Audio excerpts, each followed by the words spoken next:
Hi guys, it's Louise from Craft Geek Dioramas, and I thought I'd show you my new commission piece that I've just finished.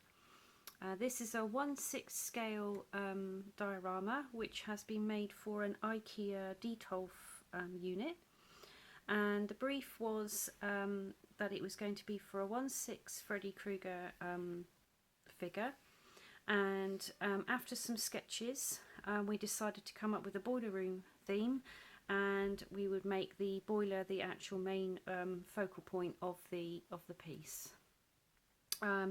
As in terms of build, this is actually quite straightforward in respect to the pieces that have gone into it. The actual boiler took a little while to make, measuring and cutting and things, but the actual overall piece is obviously not overly complicated as such.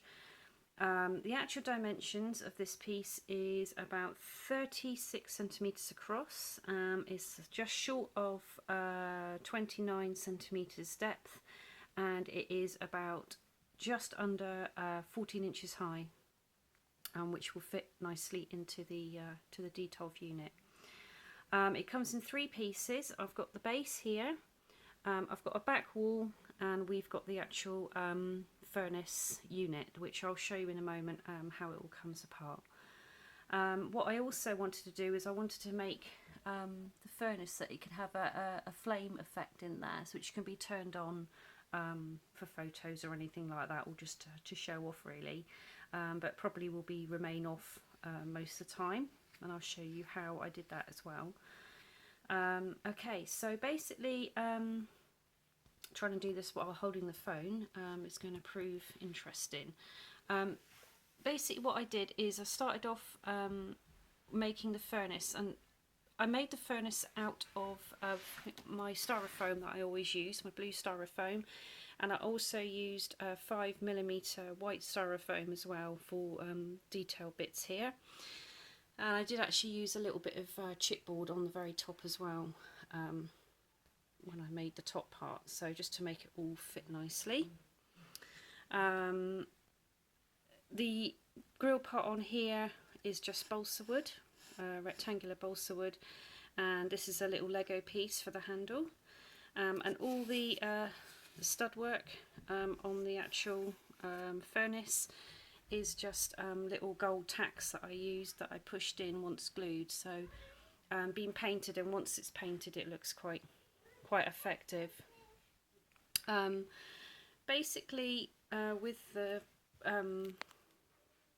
piping here, it was do-it-yourself straws which I used, but what I did is I replaced the plastic parts of the straw because these ones weren't that particularly great, and I replaced it with balsa wood that I had. I kept the actual connectors but used the balsa wood, and it actually makes it a little bit more stable, which I preferred.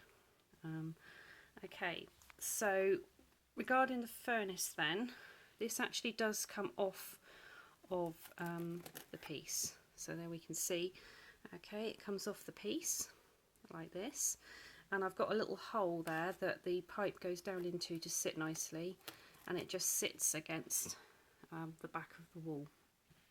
Okay, so if I just move the furnace off a moment out the way,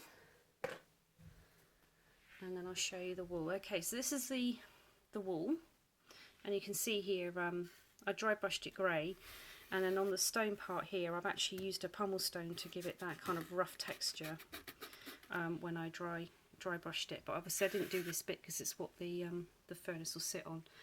But the wall here, everything again base coated in black, and then dry brush grey on this one, painted over with a brickwork paint, colour paint, and then I put a black wash on which I washed and then rubbed off, so it gives it that kind of dirty, grimy, wet look. Pipework here, this is a Lego piece as well that I found, which I thought would work quite well. Again, all black, and then I used like a mixture of copper, brown and silver to give it that kind of colour.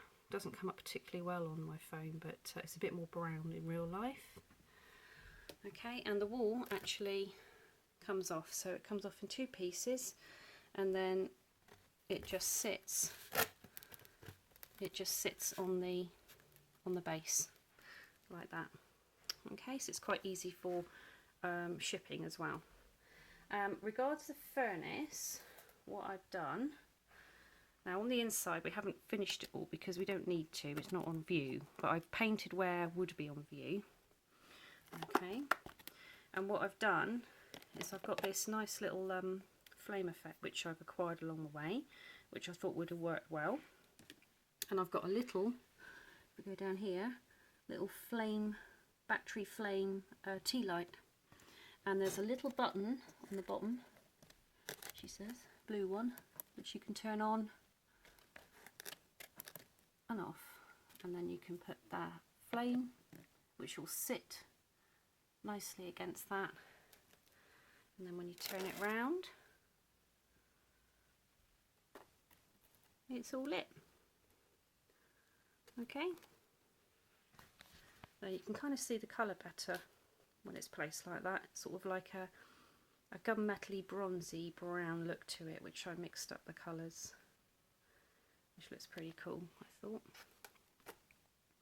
So just pop it back into place, she says. We'll just move the wall back a bit. There we go. Sorry, my camera work is not brilliant. There we go. So it's all back into place there. So that really is basically it. That's the short and tall of it really. So I hope you enjoyed that short review today on that one. And what I'll do is I will be back soon, hopefully with a new diorama for you guys. Take care, bye!